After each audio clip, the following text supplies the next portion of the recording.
Good morning students. देखिएगा 12th class physics के लिए आज का जो टॉपिक है उसके बारे में हम बात करते हैं। जो आज का टॉपिक है हमारा दैट इज मीटर ब्रिज। ठीक है, इस मीटर ब्रिज का दूसरा नाम स्लाइड वायर ब्रिज भी बोलते हैं इसी को। ठीक है, देखिएगा सबसे पहले तो ये क्वेश्चन आता है कि इनको मीटर ब्रिज क्यों बोला जाता है, यानी ये जो डिवाइस है इसको मीटर ब्रिज या स्लाइड वायर ब्रिज क्यों बोला जाता है। ठीक है, अब बच्चों देखिएगा कि इसके अंदर अगर हम बात करें इसकी जो कंस्ट्रक्शन की, एक वुडन फ्रेम होता है इसके अंदर। अभी हम डायग्राम भी दिखाएंगे। इस तरह का एक वुडन फ्रेम होता है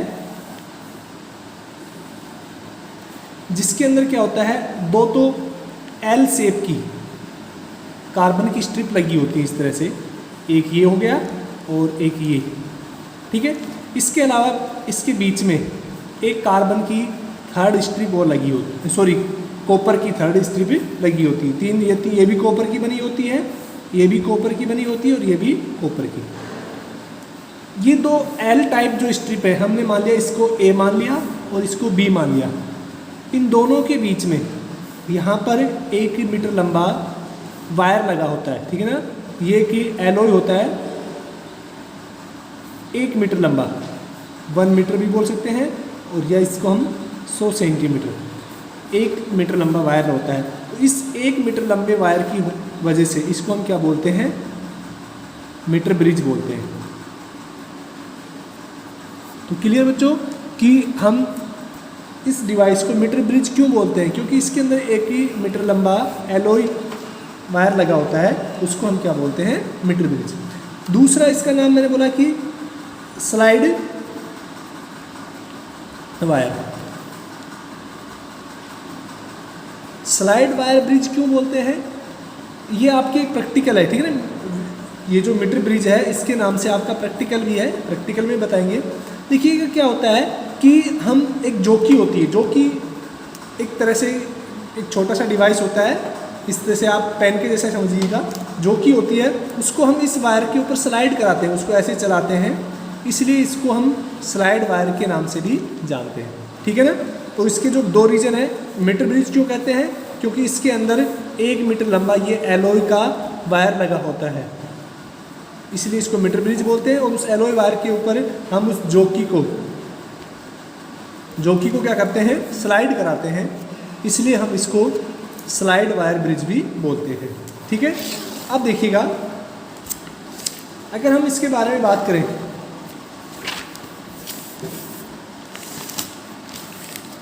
कि it is a practical application of Wheatstone bridge. सबसे पहला तो कि जो मीटर ब्रिज है वो क्या है, व्हीट स्टोन ब्रिज का एक प्रैक्टिकल एप्लीकेशन है।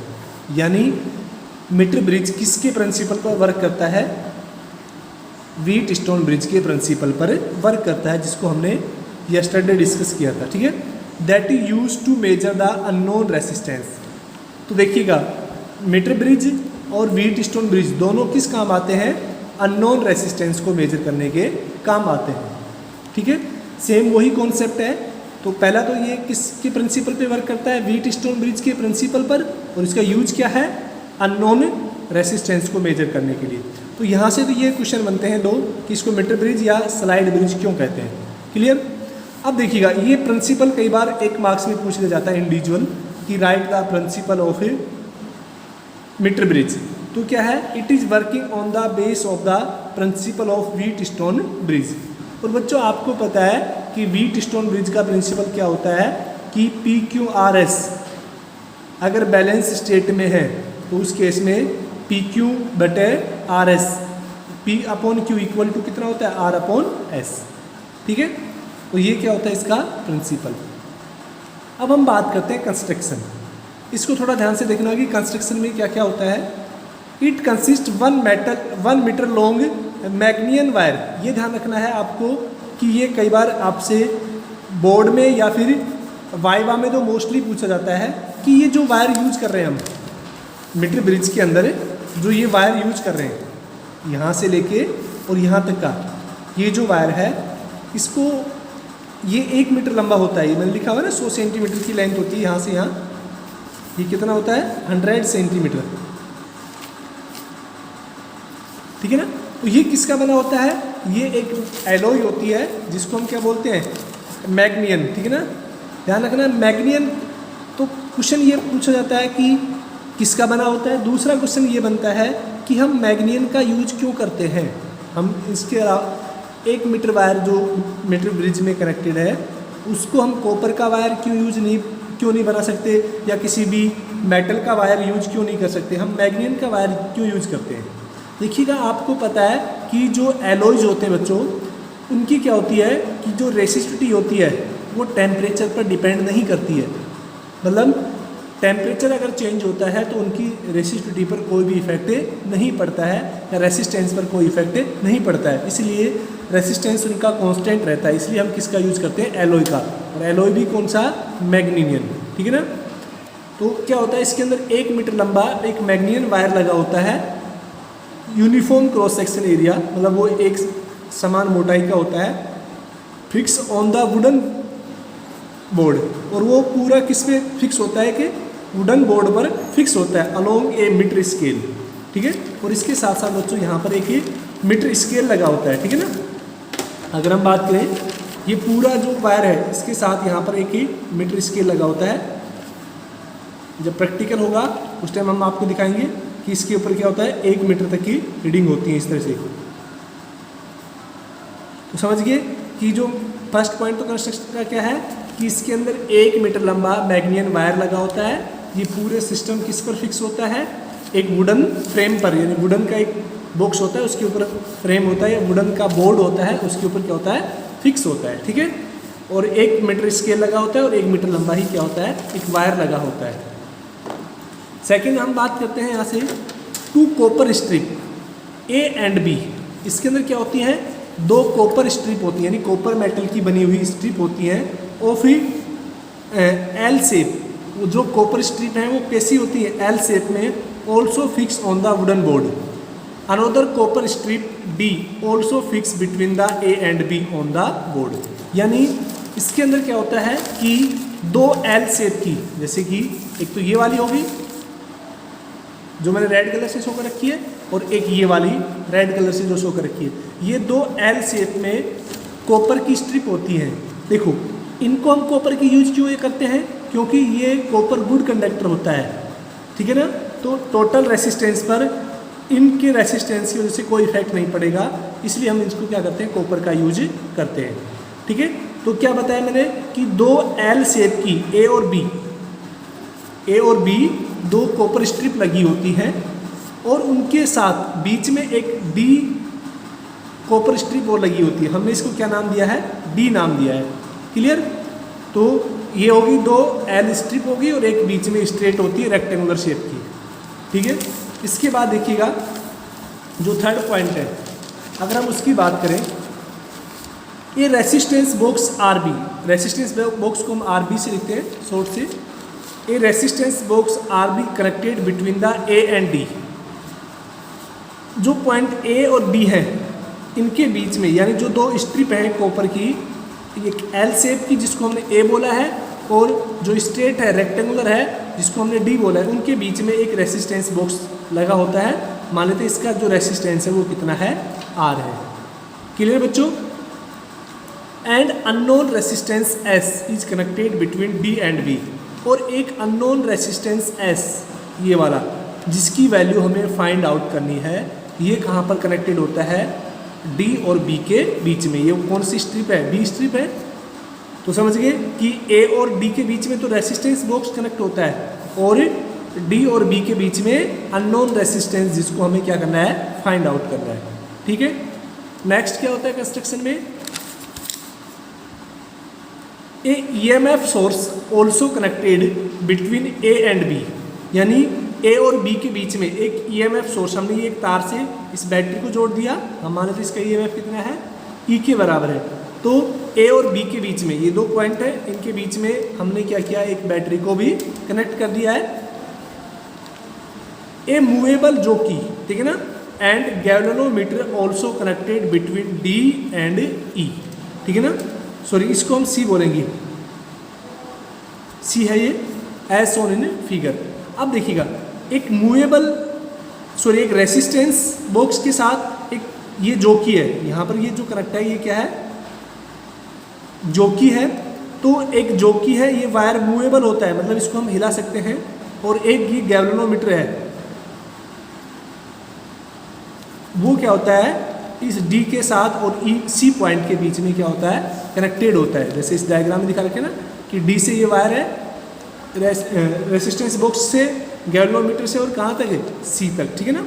और ये वायर कहाँ पे टच करते हैं इसको, यहाँ पर ये जो जोकी है इसी को हम इस 1 मीटर वायर के ऊपर स्लाइड कराते हैं। क्लियर बच्चों। तो ये क्या होगी, इसकी कंस्ट्रक्शन हो गई, ठीक है ना। वापस से मैं एक बार बताता हूँ डायग्राम में कंस्ट्रक्शन को कि क्या होता है इसके अंदर, कि एक तो 1 मीटर लंबा वायर होता है मैग्नीनियम का। क्लियर। पूरा जो सिस्टम है एक वुडन बॉक्स पर या वुडन बोर्ड पर फिक्स होता है, ठीक है ना। 2 एल शेप की कार्बन कॉपर स्ट्रिप और एक रेक्टेंगुलर कॉपर स्ट्रिप लगी होती हैं। पहली जो एक कॉपर स्ट्रिप है और जो डी कॉपर स्ट्रिप है उनके बीच में एक रेसिस्टेंस बॉक्स जिसका रेसिस्टेंस कितना है आर। इस डी और बी के बीच में एक अननोन रेसिस्टेंस जिसको हमें फाइंड आउट करना है, उसको हमने क्या नाम दिया है, एस, ठीक है। एक मीटर स्केल लगा होता है इसके साथ साथ, वायर के जस्ट नीचे होता है, ठीक है ना। और डिस्क के साथ एक वायर के द्वारा रेसिस्टेंस बॉक्स और गैल्वेनोमीटर जुड़ के एक जोकी के साथ जुड़ा होता है, जो वायर के ऊपर हम क्या करते हैं उसको स्लाइड कराते हैं। अब देखिएगा अगर हम बात करें वर्किंग की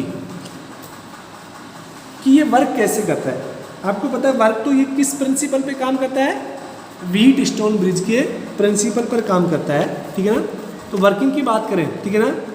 अब देखिएगा after taking out a resistance R from the resistance box the jockey move along to the wire A C, ठीक है, वायर ए बी।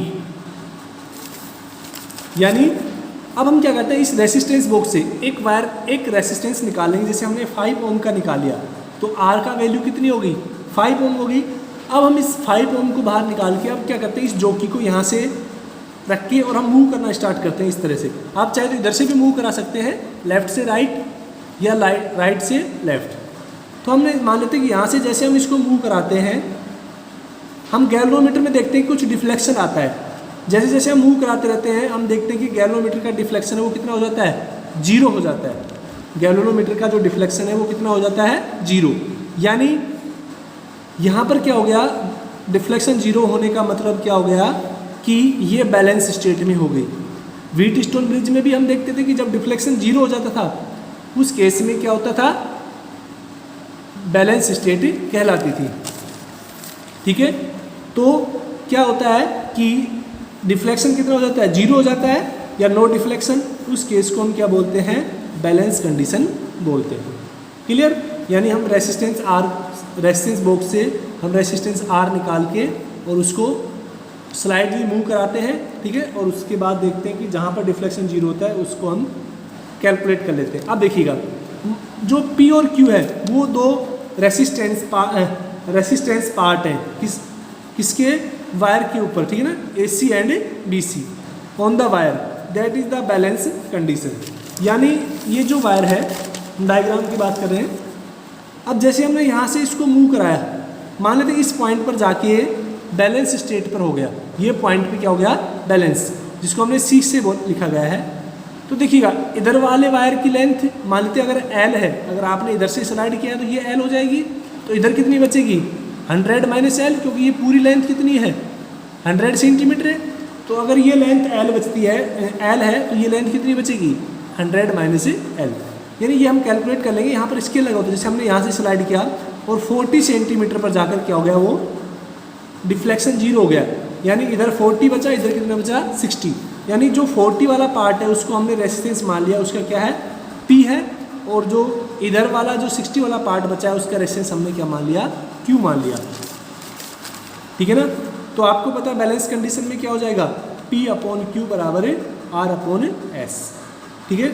अब पूरा वायर है जो AB वो कितना है, 100 सेंटीमीटर का है। हम मान लेते हैं कि AC है, जहाँ पर बैलेंस कंडीशन आई है C पॉइंट पर, वो हम L मान लेते हैं। तो जो BC है पार्ट, ये रिमेनिंग पार्ट है ये वाला, ये कितना बचेगा? अगर ये L है तो ये कितना बचेगा? 100 माइनस L, ये हो गया। ठीक है, अब देखिएगा जो रेसिस्टेंस है बच्चों, किसी भी वायर का जो रेसिस्टेंस है वो किसके प्रोपोर्शनल होता है? लेंथ के। यानी P और Q जो रेसिस्टेंस है वो किसके, कौन सी लेंथ पर डिपेंड करेंगे? AC और BC पर। ठीक है, तो यहाँ से देखिएगा P upon Q equal to AC की लेंथ कितनी है? L, और BC की लेंथ कितनी है? 100 माइनस L। अब आपको पता है P और Q किसके बराबर है? R अपॉन S के। तो हम इसको बराबर कर लेंगे यहाँ से, समीकरण 1 से, इक्वेशन 1 से हमने क्या किया? L upon 100 minus L। अगर हमें S का वैल्यू निकालनी, क्योंकि S क्या है? अननोन रेसिस्टेंस है, हमने S की वैल्यू निकालनी है, तो S इक्वल टू कितना हो जाएगा? R into 100 minus L plus upon L। तो ये क्या हो गया? हमने अननोन रेसिस्टेंस S की वैल्यू को कैलकुलेट कर लिया। ठीक है ना, यहाँ पर R तो नॉन रेसिस्टेंस होता है जो हम, जिसको हम किससे निकालते हैं? रेसिस्टेंस बॉक्स से निकालते हैं, और S की वैल्यू को हम कैलकुलेट कर सकते हैं। अगर आपको रेसिस्टिविटी फाइंड आउट करना है कि रेसिस्टिविटी, तो आपको पता है रेसिस्टिविटी क्या होती है? Rho equal to RA upon L, आपने पढ़ा था। ठीक है, तो रो R तो यहाँ पे क्या होगा? रेसिस्टेंस जो हमें कैलकुलेट किया है S के बराबर, A उसका एरिया यानी पाई आर स्क्वायर, वायर का एरिया हमेशा क्या कंसिडर करेंगे हम? पाई आर स्क्वायर, और L इक्वल टू लेंथ। ठीक है ना, ये किसके बराबर हो जाएगी? उसके रो के। तो बच्चों ये मीटर ब्रिज का था, आपके प्रैक्टिकल भी है। आज के लिए इतना ही, थैंक यू।